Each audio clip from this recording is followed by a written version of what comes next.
હારા હારાના મોઢામાં પાણી આવી જાય. જો આજ તો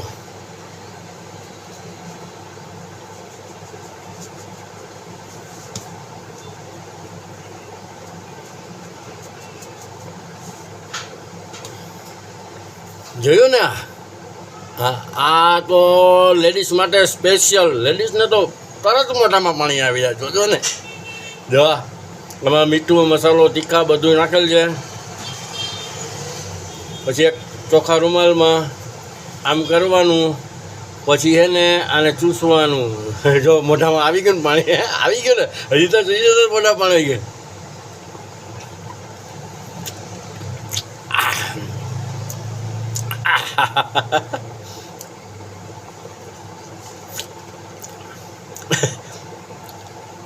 આવે ને મોઢામાં પાણી આવે. મોઢામાં પાણી આવી ગયું ને. હા, મજા આવી ગઈ. મજા. તમે ટ્રાય કરજો એક વખત.